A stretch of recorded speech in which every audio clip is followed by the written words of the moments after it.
تخيل معايا تكون داخل سهرتك قاعد تضحك ولا تشوف فيديو ولا تشرب القهوة تاعك فجأة يقطعوا لك الانترنت لأنه دكتورة قالت بلي الانترنت يقطع من 12 تاع الليل حتى 6 تاع الصباح.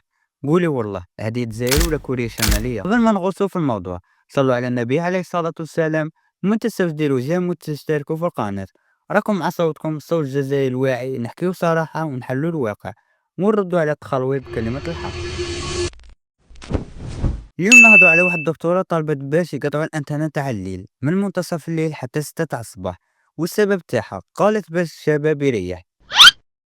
اخويا كيما سمعت هذا الطالب حسيت روحي رجعت للتسعينات. واش خصنا باش يزيدوا يحطوا كود سري على الانترنت تاع الليل؟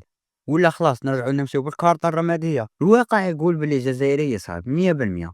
الخدمة في النهار والحرارة ما تخليكش تخرج، والجو يبرد غير في الليل، وتماك تبدا السهرة قهوة ولا تيك توك أو أفلام أو نقاشات.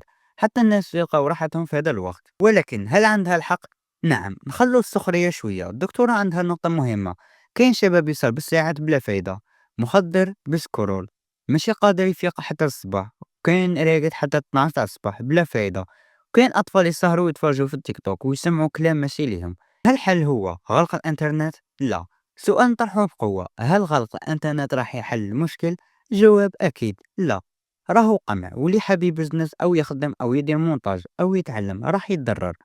وراهم كي يقطعوه راح تلقى ناس كامل دايرين في بي ان، يعني ما كانش حل. واحد اخر، الحل ماشي في غلق الانترنت، الحل في الوعي او في التربيه وفي الحوار مع الابناء، في زرع الروح المسؤوليه عند الشباب. قول له انت شحال تقعد واش تستفاد، او قول له عندك هدف ولا تضيع وقتك في التخلويط يعني في باطل. رساله تاعي الدكتوره، نعم الدكتوره محترمه، نعرفوا باللي نيتك طيبه، لكن الحل ماشي بالقفل، الحل هو بالفتح. فتح عقول الناس، وعيهم وتعلمهم الصح من الغلط، ماشي نحطوا قوانين تقييدية وكأنه شعب طفل صغير. شوف المجتمع كيفاش راه عايش، بطالة ومشاكل وقلق وضغط، في الليل يلقى راحته. حتى الضحكة راهي ولات في التيك توك. لكن هنا لازم نفرقوا بين الترفيه الصحي وتضييع الوقت والسم الإلكتروني. ونخدموا كلمة واحدة، ماشي نغلقوا الانترنت، لازم نفتحوا العقول وخلينا نربيو جيل واعي ماشي جيل ممنوع عليه كلش. إذا عجبكم هذا النوع من التحليل دير جيم واشترك وخلي تعليقك. واش رايك في هذا القرار؟ اسكو تحب يغلقوا الانترنت على الليل ولا لا؟ رانا نسمعوا لكم. واخر كلام، سلام.